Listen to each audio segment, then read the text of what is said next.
Welcome to the Extraordinary Podcast, where we identify God's uncommon work in common life. Recognizing God's work requires intentionality, but articulating it motivates and inspires. Don't forget to subscribe and never miss an episode. In today's episode, I have a conversation with Aletha Arnold, where she shares her life about how service is important, how it's important to be Jesus to those around us. Even when we can't necessarily talk about Jesus, we can use words like grace that helps display Jesus to others in a way that the culture's not necessarily used to. So let's get into the conversation with Aletha. Aletha, thank you for being a guest on our podcast today and taking time to share with us a little bit about your story and how Jesus works into that. Now, recently, you became, I guess we'd call, an empty nester. So how are you adjusting to that life setting now? Yeah, we did. Both our girls have been out of the house more or less for a few years. I guess I had to have a mindset of, this is how it's supposed to be. You know, it's just a thing. It's not like we're disconnected from them forever. And I do value the time that I have with them. Having them at home was a great luxury of time. You know, I could go have that chat whenever I wanted to. But this is the way it's supposed to be. We spend a lot of years raising them up so that they can do this successful adulting, and they are. So it's a beautiful thing for them, and I do miss them at times. That's actually an interesting perspective, because I know a lot of people can struggle to let go or struggle to make the adjustments with their own habits and flow with life. But you're right. That was the goal, right? That it was never the goal for them just to stay. Right. And so sending them is great. Can you share a little bit about kind of your background, church background, growing up, those types of things? Sure. I was raised in a Christian home. Parents who had always taken us. I had 3 older brothers, so I was the youngest of 3, which made it real interesting. But yeah, in church whenever the doors were open, kind of thing. We went to several denominations, but mostly Pentecostal. So full gospel as a kid, some Assembly of God as a kid, some non-denominational as a kid. So kind of had that type of a background. Can you share when Jesus became serious to you? Sure. I always felt like I was connected as a child, and that kind of thing, you know, tried to do it right, but never necessarily, especially as I got into teen years, junior high school, felt like I got it wrong all week, and then got it rewrite at the altar on the weekend, you know, kind of thing. And then as I went off to college, then my life changed, and I kind of lived in the world a little more and a little more and a little more. And then after John and I got married and knew we were thinking about starting a family, that's when it really worked on me that I wasn't serving the Lord like I should. There was no way I wanted to bring children into a home where they wouldn't have that same foundation that I had. That same security, that same understanding, you know, just that foundation and knowledge and direction that you can only get through Christ. So it was at that time that I, you know, it really, you know, the Spirit was working on me to get back right. And just a few years before Carly was born, my oldest, is when I went back to church and rededicated my life. And I do have a fun story. My dad, I went to church with my parents, not knowing my mom wasn't at church that morning, just my dad. And odd order of service, the pastor actually did an altar call before almost everything else, which was very unusual, but, you know, I felt the Spirit and knew I needed to go up. And so I did. And my dad met me. He was like right behind me when I turned around from the altar and walked me back to my seat. And he he's deceased now, but he told the story that he was so proud when he got to walk me up the aisle to get married to John, but it didn't compare to when he got to walk me back to my seat after rededicating my life to the Lord. So That's fun story. That's a precious memory too. Very much so. That's awesome. So thank you for sharing. Now, you've also served in various capacities, whether we're talking about the church or the community. Could you share a little bit about some of the ways that you've served throughout the last your life? I think 9 times out of 10, our life is a life of service. It doesn't matter, excuse me, what organizations we belong to. We do. So the church that I belonged to before this, I was involved with their early little kid education, Sunday school. I did a little bit of bookkeeping, that kind of thing, and also sang backup in their worship team. Very small church, did a lot of things. And then when I came here, we started coming to church when the Edge was functioning on Saturday nights. And we actually did both of our churches at the time and didn't really realize how God was transitioning us, but he did. So I helped with the Edge kids first and then kind of followed my kids, right? So I did quizzing and caravans and kind of what they were involved in as they went. But I've also greeted and done some media, been on some committees in the background, just a variety of things. Just even did nursery after the kids were gone, and the kids helped with nursery.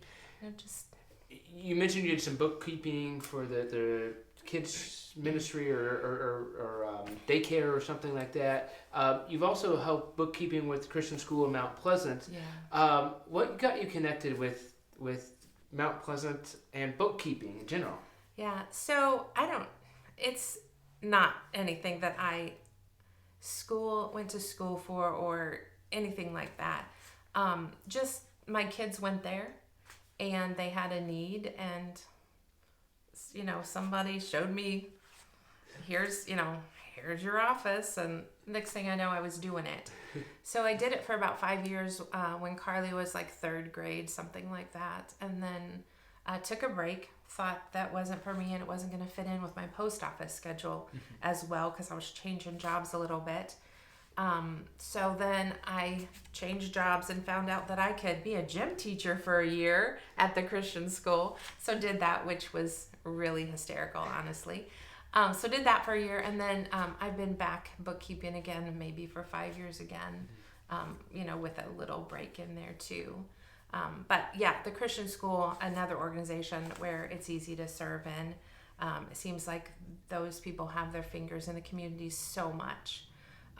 They have a weekly Taco Tuesday where you can go and order tacos and take them or eat there, and that's to serve the community.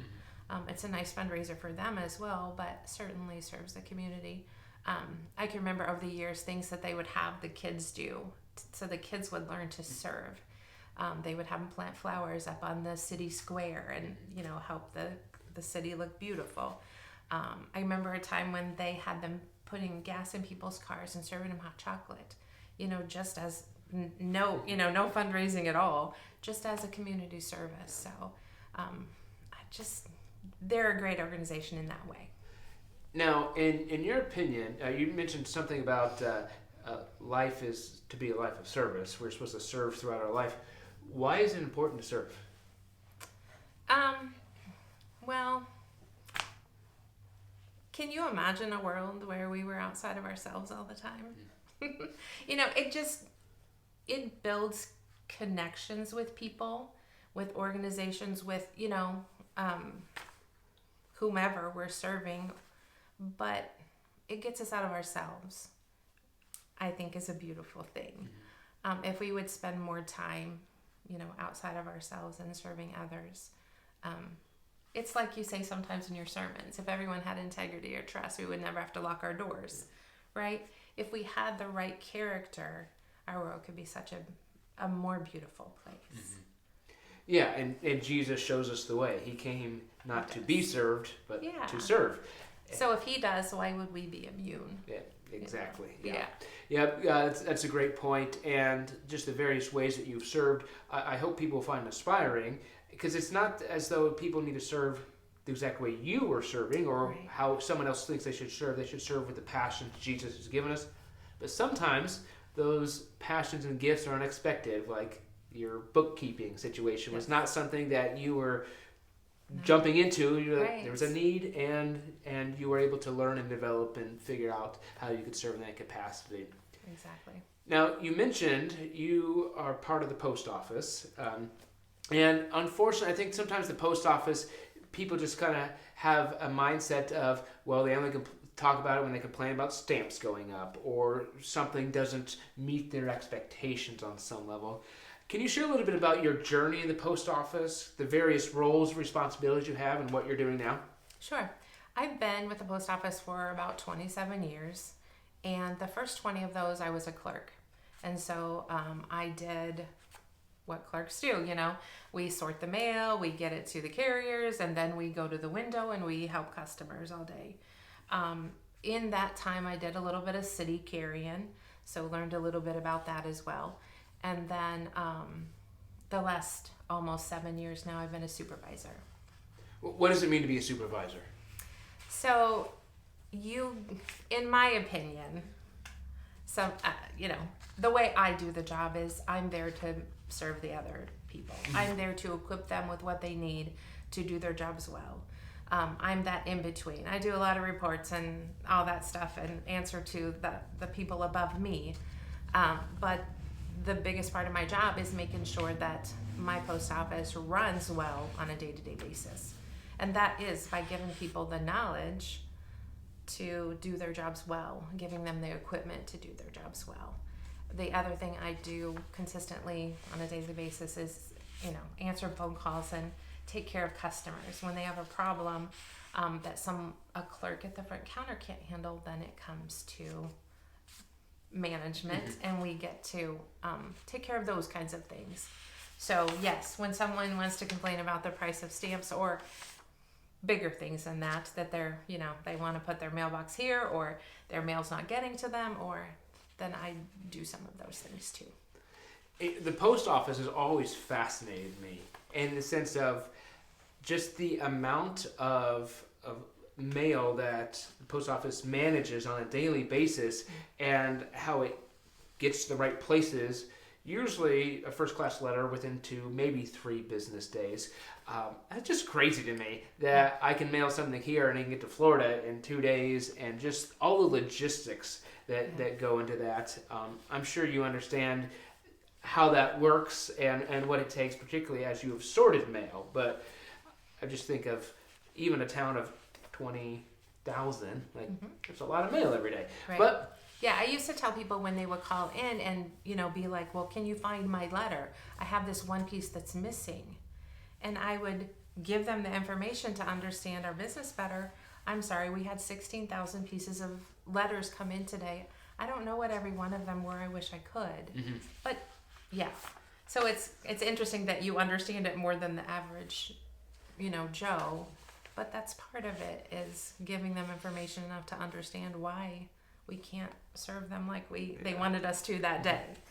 Yeah. Especially with online retailers now offering 2-day shipping, and if it's not here in 2 days, we get upset, or how we function without that type of stuff is sometimes humbling to think about. But like any job, there are frustrations. But I'm sure you've been with the post office for 27 years. There are some blessings you've encountered. What are some things you really enjoy about the job? I totally like to make people's day better than what it should be. When I first started supervising, it wasn't the easiest thing to do. There was a lot to know. And so I didn't feel like I could always answer my employees' questions. I could answer the customers' questions because I'd already been doing mail for 20 years. But I didn't always feel like I could answer the employees' questions. And that was hard. But once I developed the knowledge and could do the whole job fairly well, that was the best part. Being able to give them what they needed, or give them the information that they were asking for, so that they could, serve their customer well, or take that information home, whatever it might be, whether it was some part of our medical insurance or some part of, whatever it might be. That was always super rewarding to me. And to honestly, the post office is a very union shop, which puts some divisions between people automatically. So to be able to try to knock down some of those walls, try to be somebody different than what they've seen in the past, somebody who doesn't necessarily, I mean, I obviously had to conform to the rules, but I didn't have to conform to previous attitudes. I mean, it wasn't me against them. It never has been. I just want to do this job and go home. So to try to get that conveyed to them, have them understand that I'm all about grace, and I would use that word just to let them, know that that's what it is. That's who I am. That's, what I believe in. That was super rewarding to see some of those hardened hearts, so to speak, that felt like it was them against management. Some of those things to soften, and some of those people actually to come to me and, ask me for favors, treat me like a friend. Even at times, to know that I'm a Christian and to come to me and ask them, me to remember, them in prayer, or their nephew, or, whatever the situation might be. That was huge. I'm going to have to go back and listen to that to make sure I get you quoted correctly. I love what you said. You had to conform to the rules, but not to past attitudes. I just think that's profound and challenging at the same time. Of here's how things work, but we can still work together. Yeah. And nobody wants to go to a job that they find unfulfilling.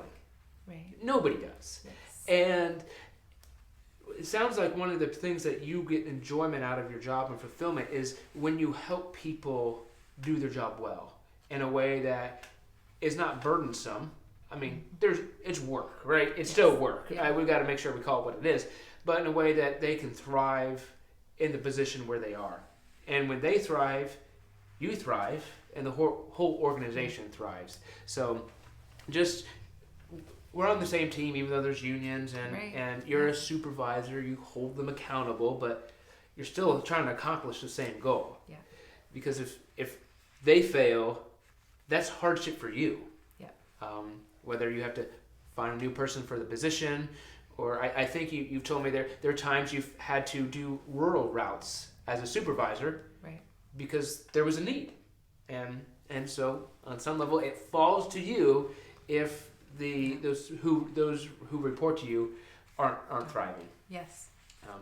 Anyway, so that's cool. I'll have to make sure I listen to that to get that quoted, because that was a great statement. So thank you for sharing that. And so as I think about this, you talked about how people know you're a Christian and you extend grace, and I assume you're not proselytizing at work, because then the people would be turned off by that, right? And so, but we can show Jesus without shoving Jesus down their throats. Yeah. And you say you use the word grace specifically. Are there any other things you do to try to intentionally be Jesus to those, whether it's a customer or an employee? That constant kindness, that intentional kindness, I should say, and the consistency. It's unusual in any business to be able to be consistently kind when people aren't necessarily kind to you.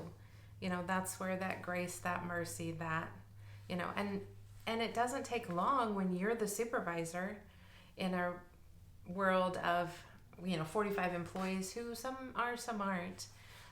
One of them gets wind of something and it pretty much spreads. So it doesn't take long, and then they watch, right? Then they watch and see if you're gonna be kind and consistent. And when you have that many employees, there's gonna be somebody who's gonna push the buttons. There's gonna be somebody who just doesn't like you, who just can't.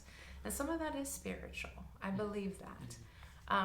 But to be able to put your best foot forward, put your Jesus foot forward on a daily basis, even when it might be that one who wants to push, who said things about you that aren't true, and to try to make you look less, or whatever that is, when you can still be open and kind to those people and not hold that against them. I think that speaks huge amounts about who you are, who you follow, that Jesus, is part of your real life, and not just, I'm not just being kind to get something back.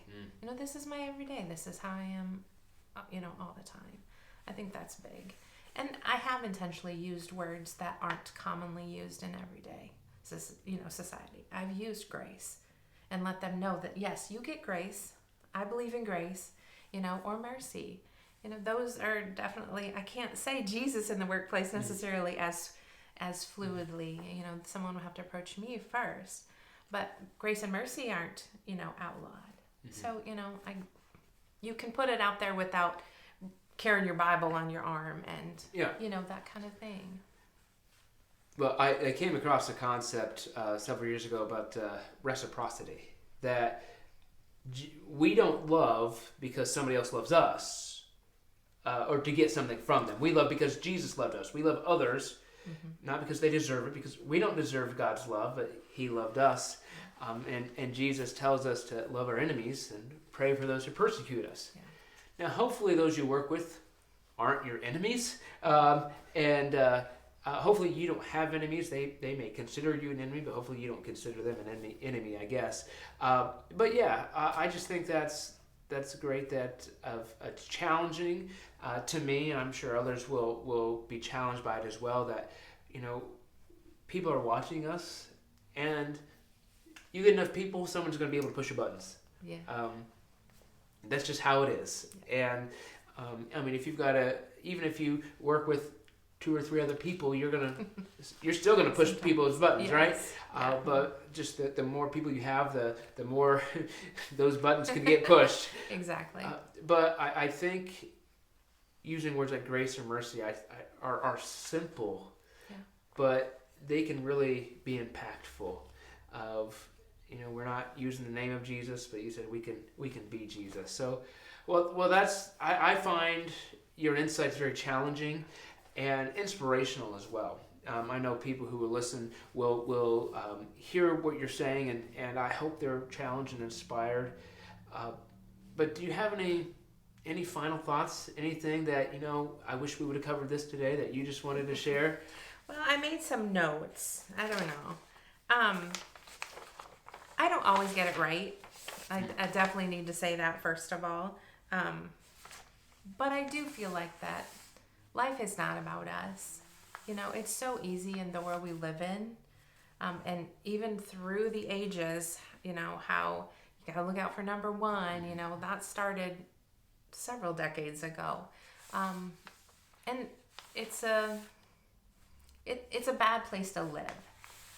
I know people who are very self-focused, and they're not happy, because it's not a positive place to be.